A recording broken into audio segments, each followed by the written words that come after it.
Angela would have to take me with her, and she would cut out of school or be smoking in the schoolyard, and then I would go home. Of course, I was 6 years younger than her, and I would tell my mother, Angela's smoking. And listen, not everybody's going to agree with my decision. I can give a fuck less. You're in that position, it's you who got to face it, then you do what you need to do. Little Ciancaglini, he gets to the jail and steal cars from Maryland and take them to Delaware to a chop shop. The inside prison in Thailand, as well as what Victor Malarek, the reporter, did to get me out of there. And I sat down and thought about it for the longest time. Okay, but once I made up my mind, it was about survival. I need to take care of my kids and take care of my family. And when a guy's not being loyal to you, how could you be loyal to him? Welcome to Chattin with Staxx. Lansky, original name Meyer Lansky, born July 4, 1902, officially assigned date by U.S. authorities, Grodno, also spelled Grodna, Russian Empire. Now in Belarus, died January 15, 1983, Miami Beach, Florida, U.S., one of the most powerful and richest of U.S. crime syndicate chiefs and bankers. He had major interests in gambling, especially in Florida, pre-Castro Cuba, Las Vegas, and the Bahamas. A Polish Jew born in the Russian Pale of Settlement, Lansky immigrated with his parents to New York's Lower East Side in 1911. By 1918 he and the American gangster Bugsy Siegel were running a floating crap game and then graduated into highly lucrative auto theft and resale. In the course of the 1920s, Lansky's gang branched into burglaries, liquor smuggling, and other rackets and came under the aegis of crime boss Giuseppe Masseria. Lansky and Siegel had also developed a squad of professional murderers for hire, the prototype for the later Murder Incorporated, headed by Louis Buchalter and Albert Anastasia. Lansky became a naturalized citizen in 1928. It was allegedly Lansky who persuaded the Italian-born crime boss Lucky Luciano to have Masseria assassinated in 1931 and provided Siegel's services for that purpose, making the four-man hit team representative of the major New York crime factions. Between 1932 and 1934, Lansky joined Luciano and the American gangster Johnny Torrio, among others, in forming the National Crime Syndicate and became one of its major overseers and bankers, often laundering funds through foreign accounts. By 1936, Lansky had begun to develop gambling operations in Florida and New Orleans and also in Cuba, where he arranged payoffs to Cuban dictator Fulgencio Batista. He also financed Siegel's casino developments in Las Vegas, and ordered Siegel's execution in 1947, after Siegel welched on the syndicate. When Fidel Castro came to power in Cuba in 1959, Lansky turned to the Bahamas, building casinos on Grand Bahama and Paradise Islands in the 1960s after nurturing government cooperation. He also extended his gambling empire to other areas of the Caribbean and even across the Atlantic to London. He was involved in narcotics smuggling, pornography, prostitution, labor racketeering, and extortion, and had control of such legitimate enterprises as hotels, golf courses, and a meat packing plant. Monies were secreted in Swiss banks. By 1970 his total holdings were estimated at $300 million. In 1970, fearing both a call to a grand jury and indictment for income tax evasion, he fled to Israel, seeking to remain under the law of return. However, Israel eventually expelled him, and he ended up back in the United States facing several indictments. In 1973 he was convicted of contempt of a grand jury, a verdict overturned on appeal, but acquitted of income tax evasion. Indictments on other charges were abandoned in 1974, partly because of his chronic ill health. In 1979 the House of Representatives Assassinations Committee, ending its 2-year investigation of the Warren Commission report, linked Lansky with Jack Ruby, the nightclub owner who killed U.S. President John F. Kennedy's assassin, Lee Harvey Oswald.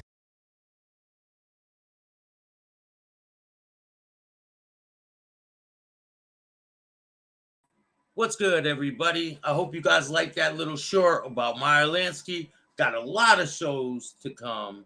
Make sure you guys hit the like, subscribe, and notification bell. There's tons of shows dropping. 5 o'clock, the show with Ori Spado and Joey Pyle Jr. will finish up. I'm dropping that in 2 hours. So make sure you guys go over them and watch that one. How's everyone doing today? Cindy, how are you?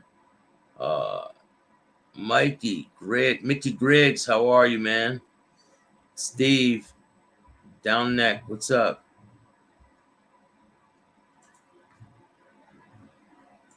I'm just chilling.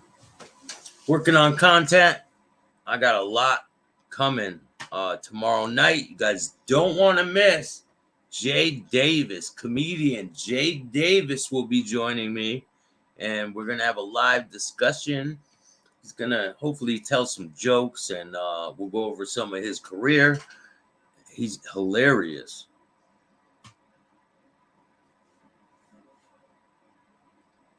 I'm just chilling, man, you know, working, constantly grinding, trying to get the best content I can for you guys.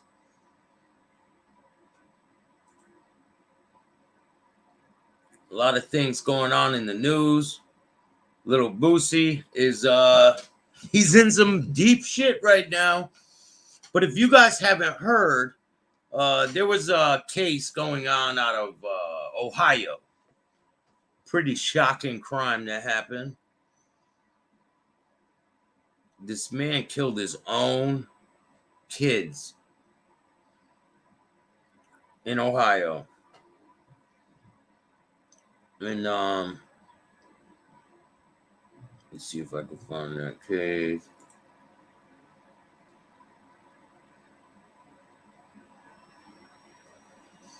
Amanda Bynes found herself in police custody again. She was just thrown into handcuffs for another mental health evaluation of mixed struggles. So this case is insane. When you guys hear this one, it's pretty sad. A man, hold on.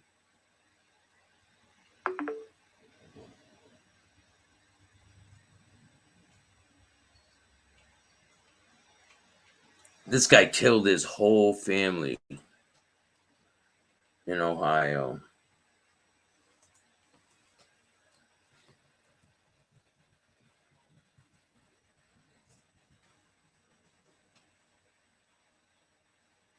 Ohio man charged with murder after killing his sons. They were found shot. Surviving daughter screaming her father was killing everyone. 3 brothers, ages 3, 4, and 7, were found shot at the home in Monroe Township Thursday. Their mother was also shot in the hand, trying to protect her kids. In Ohio, man's been charged with murder after his 3 young sons were shot, and a young girl was seen running into the street, screaming, "My father, he's killing everyone," authorities said. Chad Dorman, 32, has been charged with 3 counts of aggravated murder after deputies found him at the scene of the triple homicide. Let me show you guys a picture of what this guy looks like. Terrible he would do that to his own kids.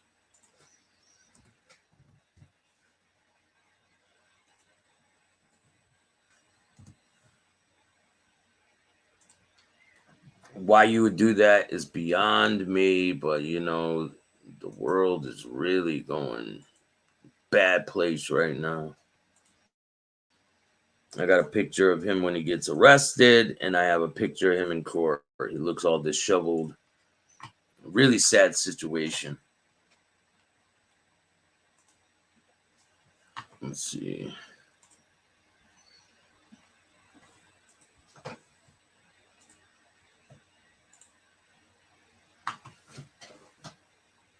So this is him when he first got arrested on the scene. Here's a picture of him in court. Yeah, this is a really sad case. When and where? This was yesterday in Ohio. So, allegedly, he lined up his 3 sons, aged 3, 4, and 7, and executed them with a rifle in a planned attack, the prosecutor said in his bond hearing Friday.